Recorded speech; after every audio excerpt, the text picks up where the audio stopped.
Hai guys, hari ini aku akan baca bab 2 dari novel Om Duda. Seperti biasa, kalian bisa membaca novel ini secara penuh di Story On. Untuk lebih cerita menarik, jangan lupa di subscribe.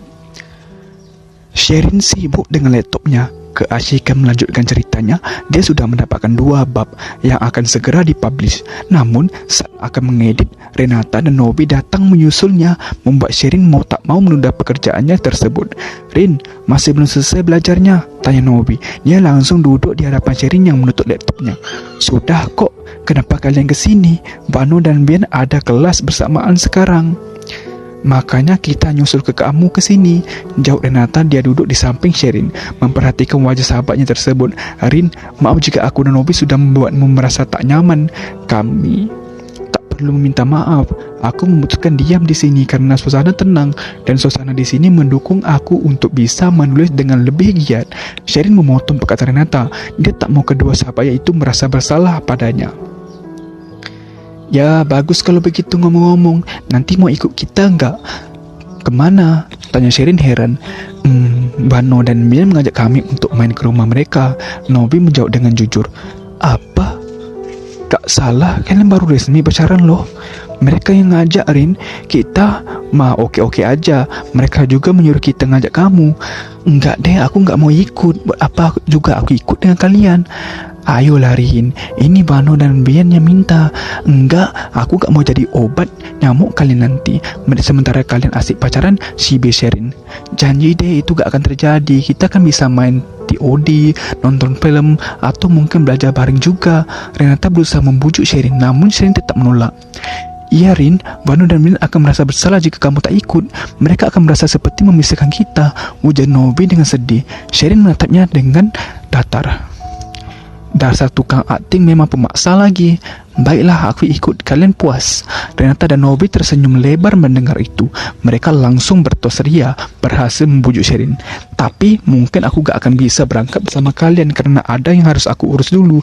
Jadi beritahu saja alamat rumahnya, nanti aku menyusul." Renata dan Nobi menatap Sherin curiga, takutnya itu hanya alasan untuk menghindar lagi. "Beneran kamu gak bohong kan?"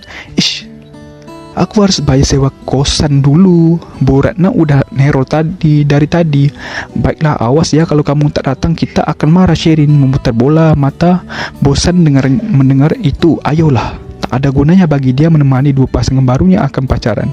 Iya, bawel banget sih," gerutu Sherin.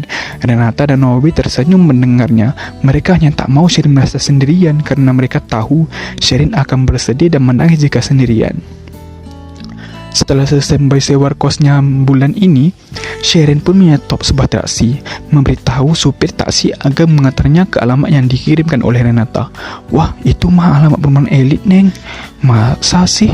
Gak apa-apa deh, aku mau ketemu teman di alamat soalnya itu." "Oke Neng." Mobil pun menyusuri jalanan menuju alamat yang dituju. Tak membutuhkan waktu yang lama, hanya dalam waktu singkat Sherin sampai di alamat yang diberitahukan Renata. Setelah membayar ongkos, Sherin pun turun dari mobil dan mendekati sebuah gerbang yang nomor rumahnya sama seperti yang dikirim oleh Renata.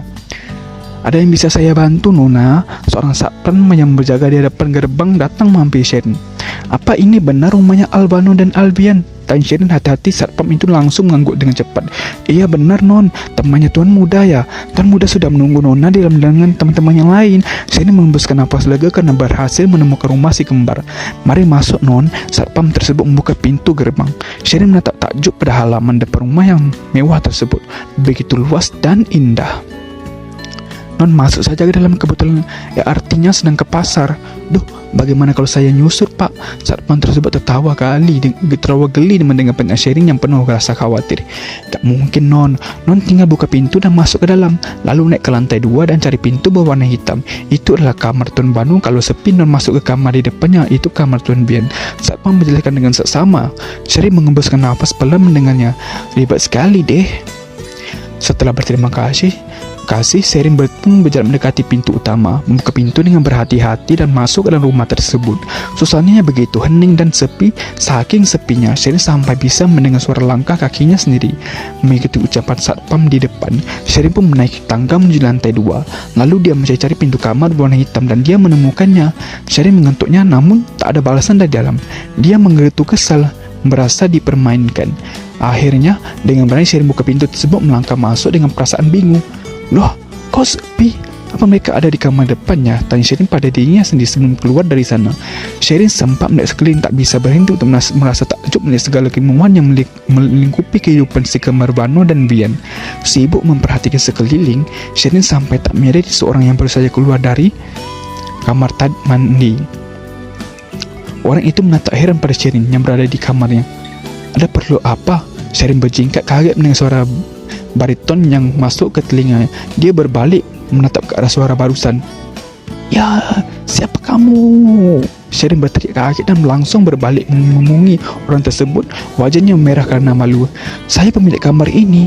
Ada yang bisa saya bantu? Sherin dilanda rasa panik karena berada dalam satu ruangan dengan seorang pria yang baru saja selesai mandi dan hanya memakai selembar handuk. Ini bukan kamar Vano? Tanya Sherin pelan, terdengar tawa kecil dari pria tersebut. Kamu sudah masuk kamar. Kamar anakku berada di paling ujung. Masuklah ke sana. Wajah Sherin merah saat mendengar itu. Anakku berarti pria itu. Tanpa basi-basi lagi, Sherin keluar dari sana dan buru-buru wajahnya sudah semerah tomat. Saking malunya, dia berlari menuju ujung koridor dan menemukan sebuah pintu lain yang berwarna hitam. Kedatangan Sherin terkepal erat, merasa marah. Tanpa menunggu lagi, Sherin langsung ke pintu dan masuk ke sana. Wan dan Vin sedang main game, sedangkan Renata dan Nobi nonton film berdua. Perhatian keempat orang itu langsung berada pada Sherin yang baru saja datang. Belum juga menyapa, mereka sudah dihadai kemarahan oleh Sherin. Aku akan buat perhitungan dengan kalian semua.